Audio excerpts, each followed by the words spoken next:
My land had always been mine. 5 acres of rolling green that stretched beyond my back porch, bordered by ancient oak trees my grandfather had planted decades ago. It was more than just dirt and grass. It was Sunday afternoon picnics with my daughter Emma. It was where she rode her first bike without training wheels. It was where we buried our old retriever Sam beneath the biggest oak. The field held our history, our memories, our peace. Our neighborhood sat on the outskirts of town, where suburban development gradually gave way to rural tranquility. Most properties here had decent yards, but mine was special. When my parents passed, they left me this land that had been in our family for generations. I never took it for granted. Every weekend, Emma and I would spend hours outdoors. We would set up a table under the shade, grill burgers, and watch fireflies emerge as the sun set. Simple joys in a complicated world. Things began to change last year. The original neighborhood committee, mostly old-timers who cared about community more than rules, was replaced by what they called a proper homeowners association. Leading the charge was Carla Winters, a woman who had moved from the city with big ideas about property values and neighborhood aesthetics. I had seen her type before. Tense smile. Designer clothes that never seemed quite comfortable.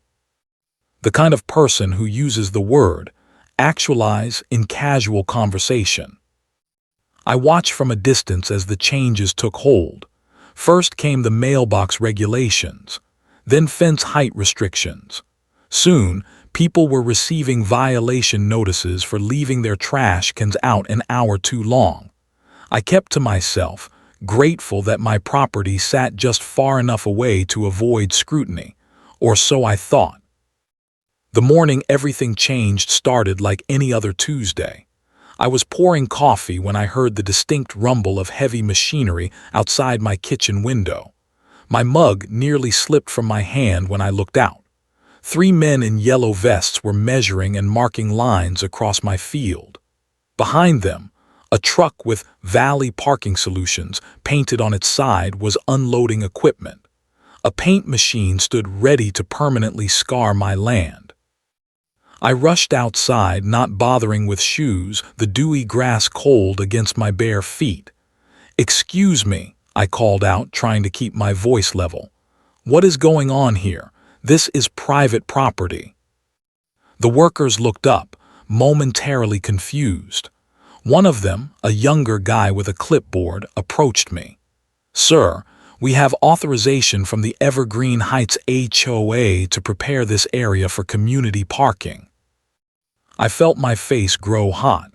There must be a mistake. This field belongs to me. It is not HOA property. "I would take that up with Ms. Winters," he said, gesturing behind me. I turned to find Carla striding across the grass in heels that sank with each step, somehow managing to look both uncomfortable and intimidating. Her crisp pantsuit seemed wildly out of place against the natural backdrop of my field. "Good morning," she said with practiced pleasantness. "I see you have noticed our new community improvement project." "Carla, these men are trespassing. This field is my private property. It has been in my family for generations." Her smile tightened. "Actually, according to recent zoning updates, this particular parcel falls under communal use designation." She handed me a folder. "The board voted unanimously last month. We are converting unused lots into shared parking to accommodate our growing neighborhood needs." I opened the folder to find official-looking documents with stamps and signatures. "I never received notice of this. I never agreed to any of this." "Notice was posted in the community bulletin," she said dismissively. "Not our fault if members do not stay informed." As we spoke, the paint machine whirred to life. Yellow lines began to appear on my grass like wounds. "Stop them," I demanded. "Now." Carla's pleasant demeanor vanished instantly.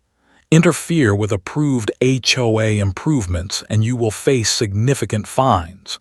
She handed me a pink slip of paper. This is your first violation notice. I suggest compliance moving forward." She turned and walked away before I could respond. I stood there, violation notice in hand, watching as they continued to destroy my field, feeling something dangerous building inside me.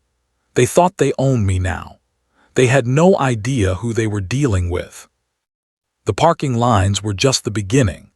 Within days, the HOA transformed from annoying to tyrannical. Tow trucks patrolled the neighborhood like predators, waiting for the smallest infraction. I watched from my window as Mrs. Henderson, a widow in her 70s, chased after a truck carrying her sedan away because she had parked slightly over her driveway line. When she called the HOA office in tears, they added a communication fee to her violation. Mailboxes became the next target. Each one needed to be exactly 41 inches high, painted evergreen mist, a color sold exclusively by Carla's brother-in-law's hardware store. Those who failed to comply found their mail delivered to the community office instead, where Carla's assistants would hold it for safekeeping. Packages went missing. Important letters arrived opened or not at all. My own violations accumulated daily. Grass too long, bird feeder not approved, excessive yard ornaments. My daughter's pinwheel apparently constituted an ornament. Each pink slip came with a fine, and each fine grew larger than the last. I spent my evenings investigating the zoning update Carla had shown me. After hours at the county records office, I found what I suspected all along. The document was a forgery. The county planning commissioner's signature did not match his other documents, and the zoning request had actually been denied 3 months earlier. They had fabricated the entire approval.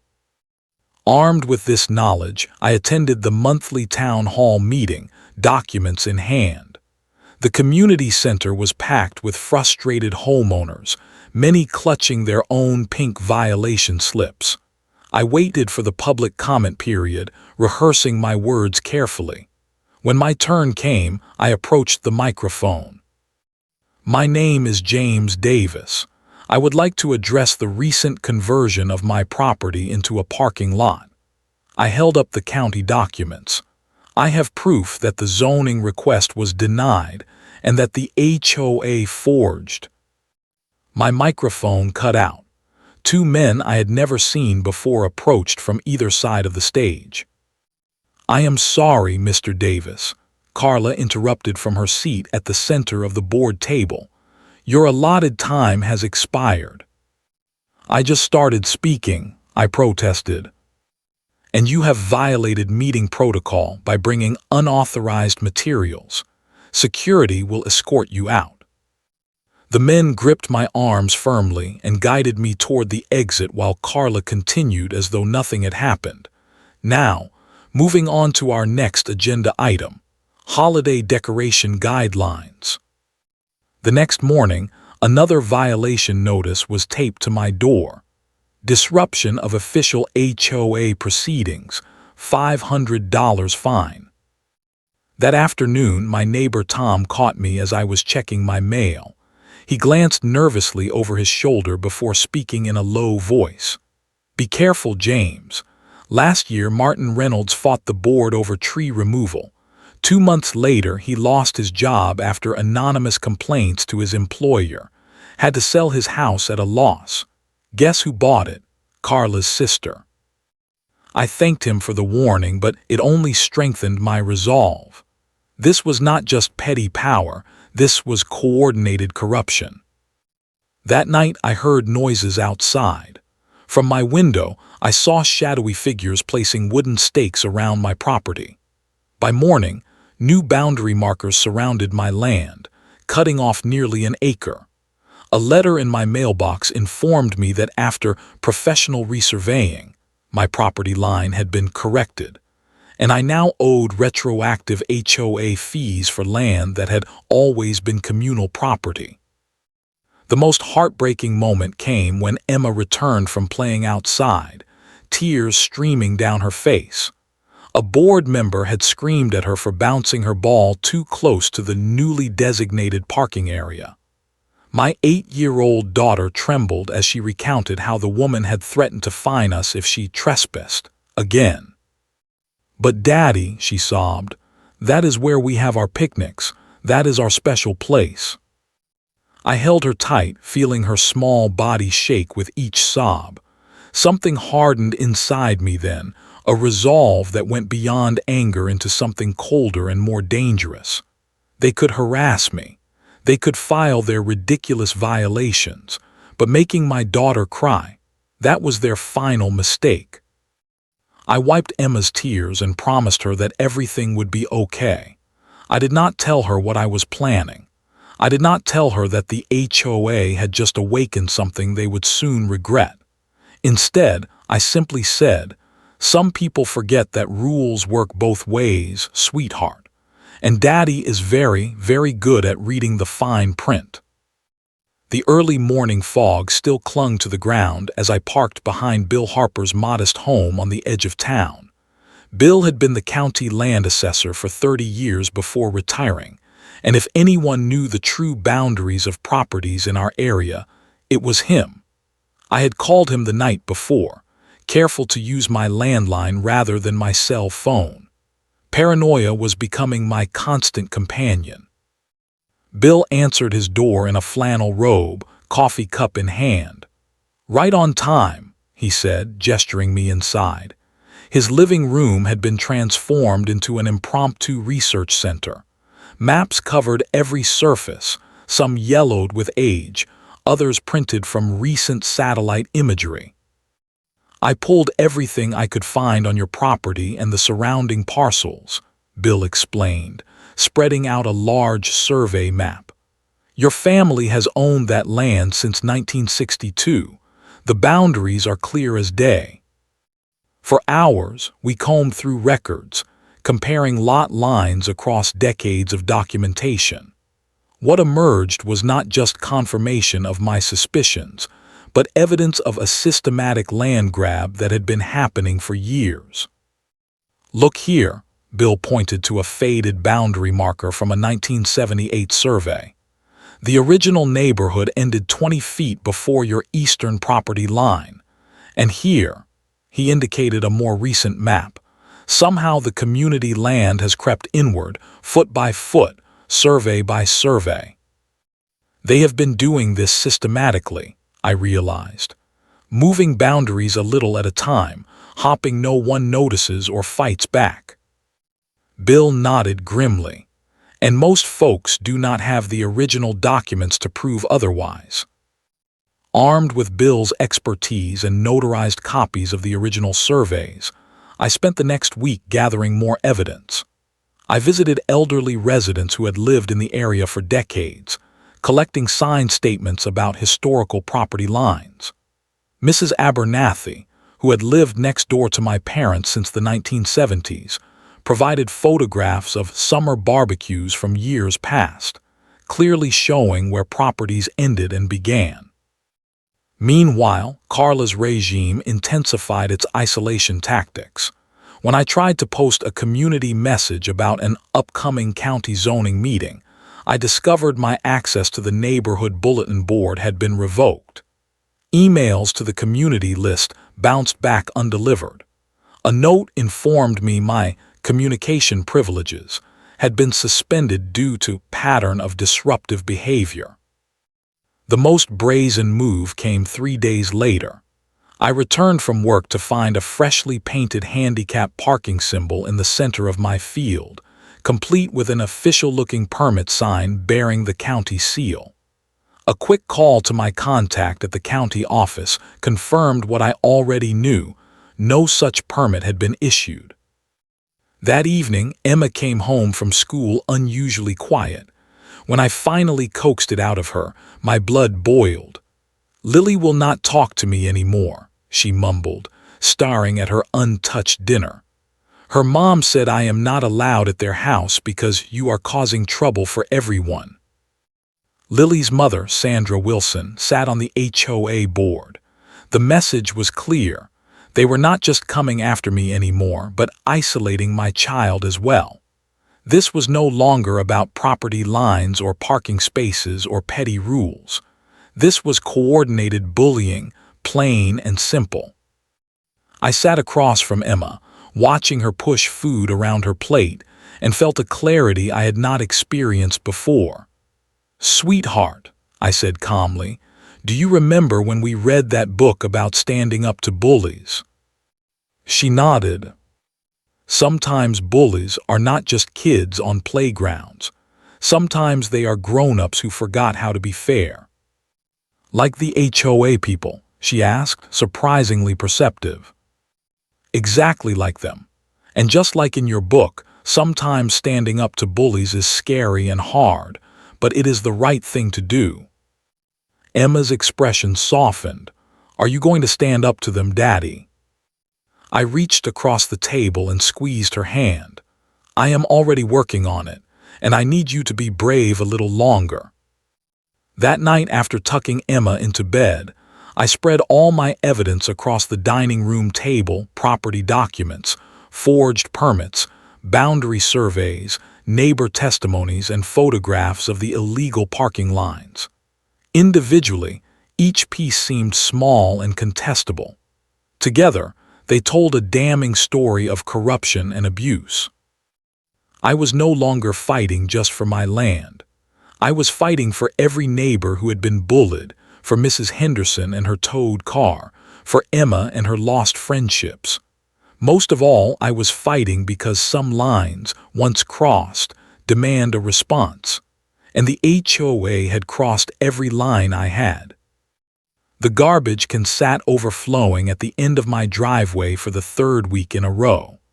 When I called the waste management company, the response was always the same.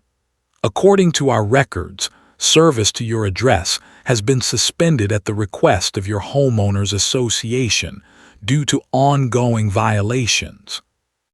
No amount of explaining or arguing changed the outcome. I resorted to loading bags of trash into my car each morning and disposing of them in public dumpsters on my way to work. The smell in the summer heat was nearly unbearable. Then my mailbox disappeared overnight. In its place stood a small sign: "Mail delivery redirected to community drop box per HOA security protocol." When I went to retrieve my mail from the central office, Carla's assistant informed me that I could collect it only during designated hours, which conveniently fell during my workday. When I finally managed to get my mail, I discovered bills had been opened, personal letters were missing, and a package for Emma's birthday had vanished entirely. The most chilling development arrived via certified mail, a letter from an attorney representing the HOA. It outlined accumulated violations, totaling over $12,000, and mentioned potential foreclosure proceedings if the amount remained unpaid within 30 days. The violations ranged from legitimate grievances to absurd fabrications: unauthorized gardening activity, noise pollution from lawn equipment, and my personal favorite, visual disruption of neighborhood aesthetic via non-conforming clothing worn in public view. I was being buried in bureaucratic quicksand, sinking deeper with each attempt to struggle free. The breaking point came in two crushing blows.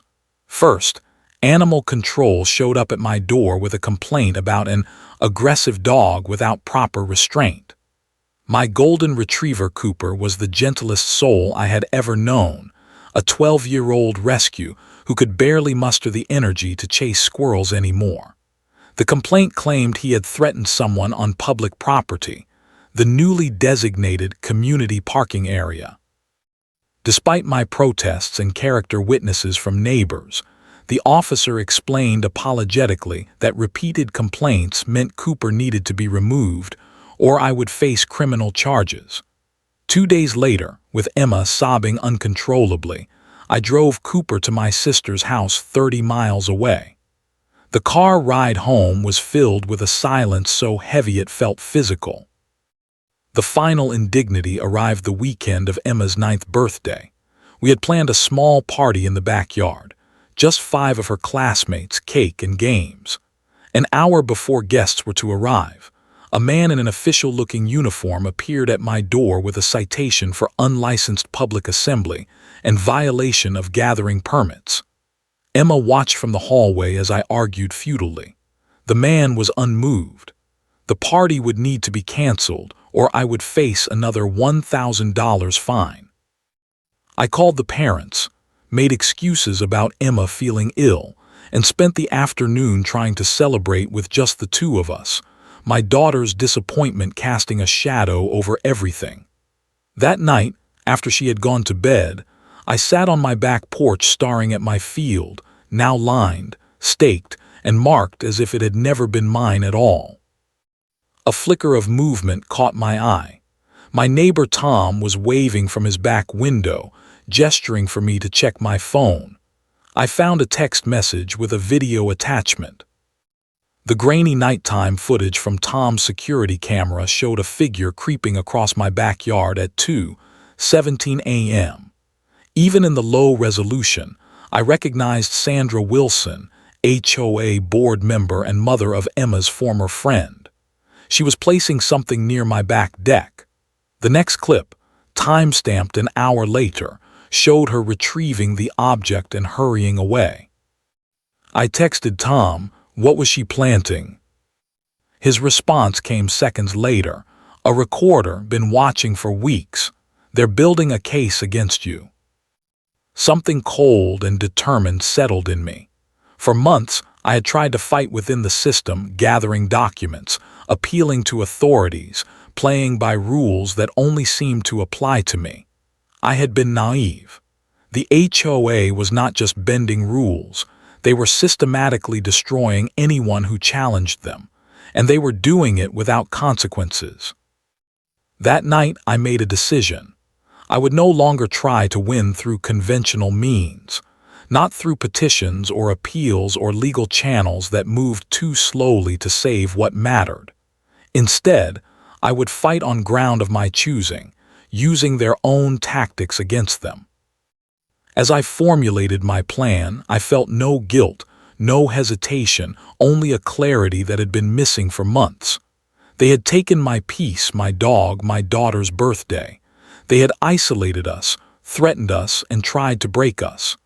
Now they would learn exactly what happened when you pushed too far. The HOA bylaws were a 74-page monstrosity of legal jargon and contradictory rules. I had avoided reading them fully until now, but desperation makes for motivated study. I spent 3 nights poring over every paragraph, every footnote, looking for anything I could use. On page 53, buried in a section about operational procedures, I found it. All official board meetings involving voting or budget decisions must remain open to association members for transparency purposes, with no fewer than 2 entry-exit points accessible during proceedings. I read the passage repeatedly to ensure I understood correctly. Their meetings had to be open. They had to allow multiple access points. Yet Carla had been conducting closed sessions for months, with security guards posted at the single main entrance. With this knowledge, I began assembling my counterattack. First, the evidence.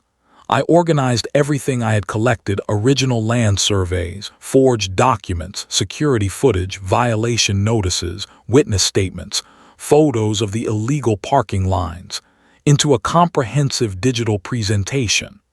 I added time stamps, annotations, and clear explanations that anyone could understand. Next, I contacted a local news reporter who had recently done a series on housing corruption. Without revealing specifics, I mentioned evidence of fraud within a homeowners association and asked if she might be interested in dropping by the next HOA meeting coincidentally. She agreed immediately. Finally, I studied the community clubhouse where the monthly meetings were held. During a casual walk around the building, I located both the electrical room with the main breaker panel and a maintenance closet that housed an emergency generator and AV system. The building's design was exactly what I needed. The night before the meeting, I slipped into the clubhouse during a community event. While residents were distracted by a presentation in the main room, I quickly installed a small wireless projector in the ceiling fixture above the board's table and connected it to a thumb drive loaded with my evidence. I set it to activate when powered on, then left as quietly as I had entered. The monthly HOA meeting was scheduled for 7:00 p.m. on Tuesday. I arrived early and parked where I could see both the main entrance and the electrical room's exterior access. As expected, 2 security guards flanked the front doors, checking residents against an approved list.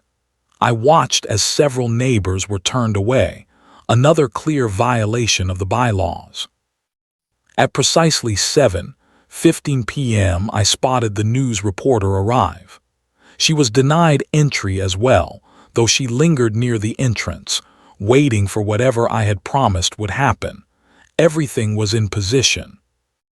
Inside, according to the agenda I had obtained, Carla would be presenting the latest community improvement initiatives, which included the complete conversion of my field into a parking lot, with construction scheduled to begin the following week.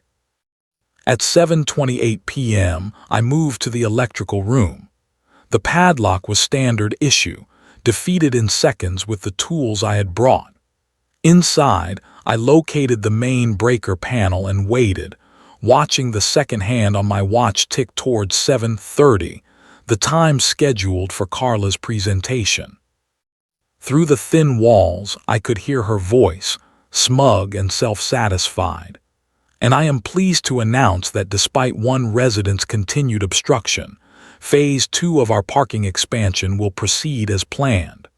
The equipment arrives Monday, and by next month, we will have 32 additional spaces for our community's use.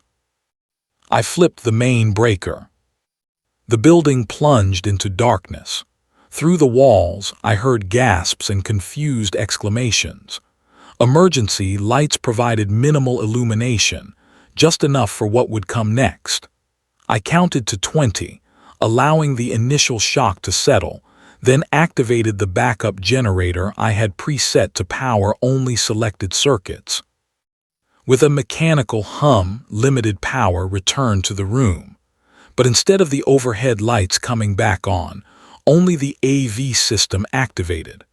The projector I had installed whirred to life, casting a bright beam onto the wall behind the board's table. My evidence appeared in stark clarity against the white surface.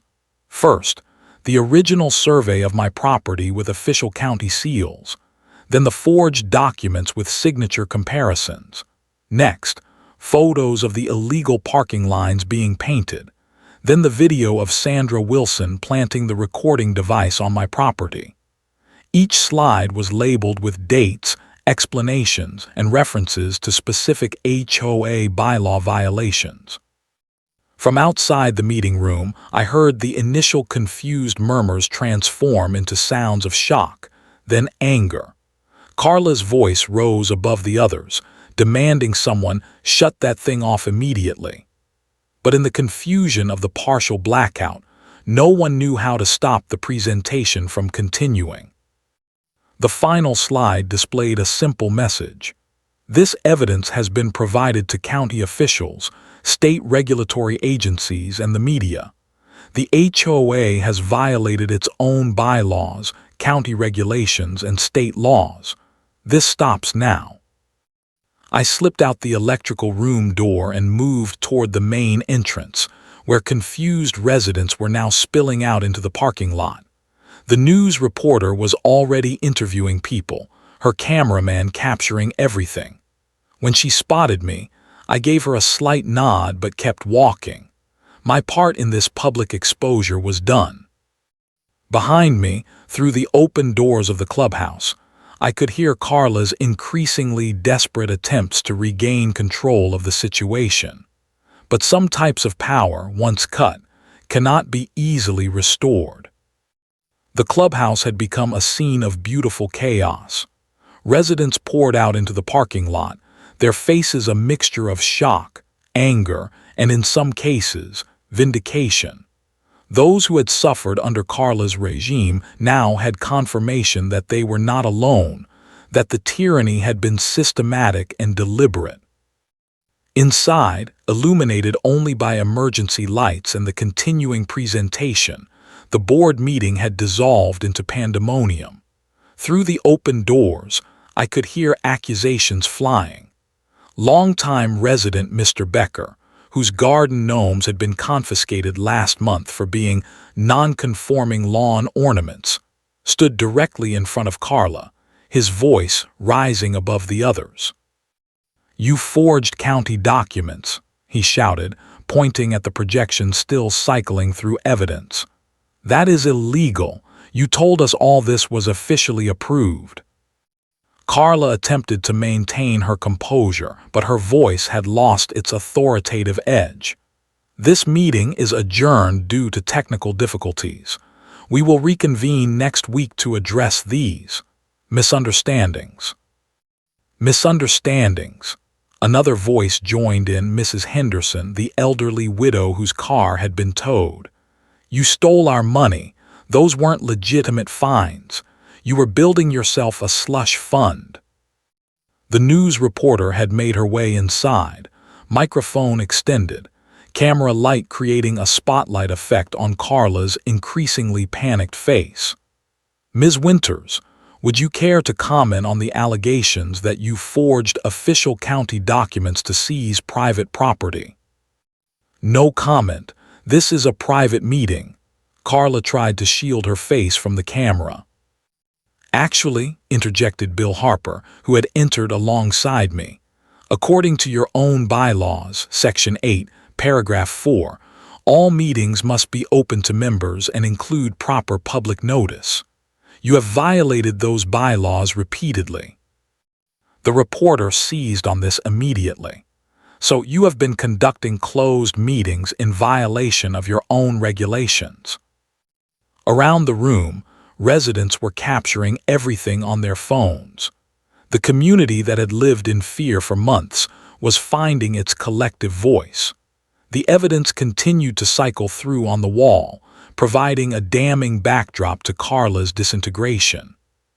Sandra Wilson, the board member caught planting the recording device on my property, attempted to slip out unnoticed. A group of neighbors blocked her path. "You spied on James and his daughter," someone called out. "You reported his dog to animal control with false claims." Sandra's face drained of color. "I was just following board directives," she stammered. The revelation that the board had specifically targeted me, and others spread through the crowd like wildfire. Personal stories began to emerge, violations fabricated to drive out residents whose properties were desired for community improvements, selective enforcement of rules based on personal vendettas, mail that mysteriously disappeared when it contained complaints to county authorities. Carla, seeing her authority crumbling in real time, made a desperate move toward the exit. "This meeting is over. Anyone remaining on the premises will be cited for trespassing." As if on cue, the sound of police sirens cut through the commotion. 2 patrol cars pulled into the parking lot, responding to calls about the power outage and disturbance. The first officer through the door took in the scene with practiced neutrality. "What's going on here?" he asked, his flashlight sweeping across the crowd. Before Carla could speak, the news reporter stepped forward. "Officer, we're documenting what appears to be significant fraud and harassment by the HOA board. Multiple residents have evidence of document forgery, illegal property seizure, and coordinated intimidation." The officer looked toward Carla. "Ma'am, we've received multiple calls about this situation. Would you like to provide your side?" Carla's composure finally shattered completely. "This is a conspiracy against legitimate HOA business. That man," she pointed at me, "has been undermining community regulations for months. He cut the power to disrupt our meeting." The officer turned to me. "Sir, did you tamper with the electrical system?" I stepped forward calmly. "Officer, I discovered that the main breaker had been improperly maintained, creating a potential safety hazard. As a concerned resident, I shut it off and activated the emergency backup system. In the process, it appears some AV equipment activated automatically." It wasn't exactly the truth, but it wasn't exactly a lie either. Before the officer could respond, Bill Harper approached with a thick folder. "Officer, I'm the former county land assessor. These are notarized copies of original property surveys showing that the HOA has been systematically misrepresenting property lines and claiming private land for commercial development without proper permits or owner consent." The officer accepted the folder, then turned back to Carla. "Ma'am, these are serious allegations. I think we should continue this discussion down at the station where we can sort this out properly." Watching Carla being escorted to the patrol car, her perfect posture finally broken, I felt no triumph, only relief. Around me, board members were hastily distancing themselves from the situation, some literally walking away while removing their HOA pins and lanyards. Tom, my neighbor who had provided the security footage, approached me. "You did it," he said quietly. "You actually took them down." I shook my head. "We all did it. I just turned off the lights so we could see clearly for the first time." As residents continued sharing their stories with the reporter and police, Bill Harper addressed the crowd.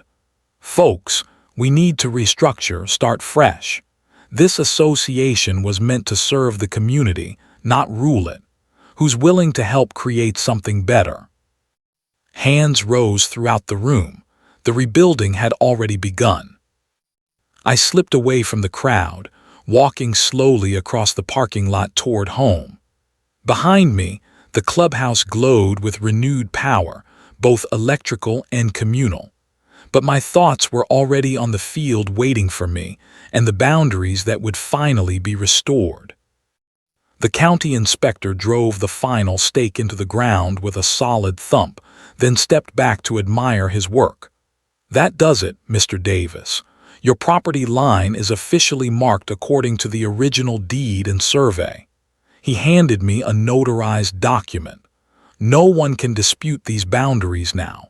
They are registered with the county and state." I walked the perimeter of my land, touching each new boundary marker.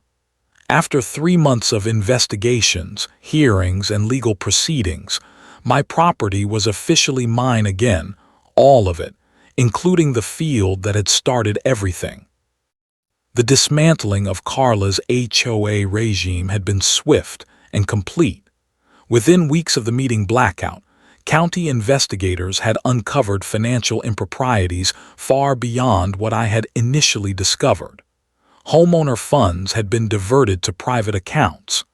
Violation fees had gone unreported. Construction contracts had been awarded to companies owned by board members' relatives. The criminal charges against Carla included fraud, forgery of official documents, harassment, and misappropriation of funds. Sandra Wilson and 3 other board members faced lesser charges, but had agreed to testify against Carla in exchange for reduced sentences. The preliminary hearing had made front-page news, with my evidence featuring prominently in the prosecutor's case. Most importantly for our neighborhood, the HOA had been legally disbanded and replaced with a voluntary community council. Bill Harper had been elected president, with a charter that emphasized transparency, minimal interference, and actual community building rather than rule enforcement. My first act upon regaining full control of my property had been to remove every trace of the parking lines. I rented a sod cutter and replaced the damaged sections of grass, working through blisters and exhaustion until no evidence of their trespass remained. Emma had watched me work, occasionally bringing lemonade or helping with smaller tasks. On the final day of restoration, she approached with a small sapling in a pot. "Daddy, can we plant this in our field?" she asked. "Miss Jenkins at school says oak trees can live for hundreds of years. I want to put something here that will stay forever, so no one can take our land again." I hugged her tightly, soil still covering my hands. "That is a perfect idea, sweetheart." Together, we dug a hole in the center of the field. As Emma carefully placed the sapling in the ground, I retrieved a metal box from the garage, a time capsule we had prepared the night before. Inside, we had placed newspaper clippings about the HOA's downfall, photographs of Cooper, who would be returning home the following weekend, a copy of my original property deed, and a letter Emma had written to whoever might find the box someday.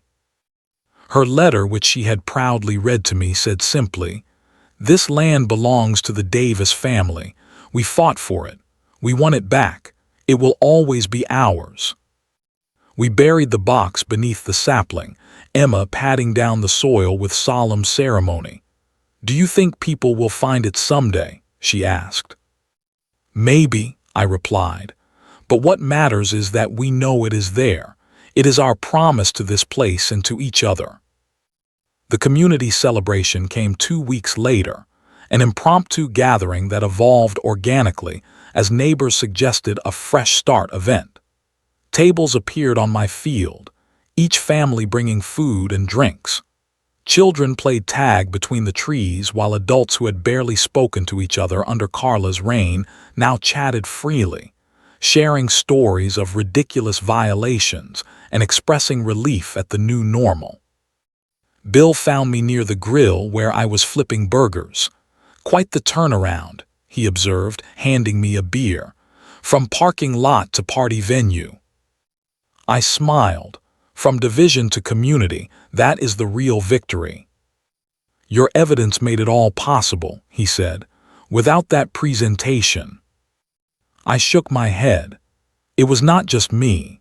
It was everyone who kept their old surveys, who shared security footage, who had the courage to speak up once the truth was out.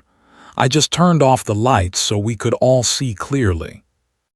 As evening approached, I sat on my back porch, watching fireflies rise over the field where children still played. Emma had found her friend Lily again, their friendship rekindled now that Sandra Wilson had moved away pending her court date. Cooper lay at my feet, having returned home that morning, his tail thumping contentedly against the wooden deck.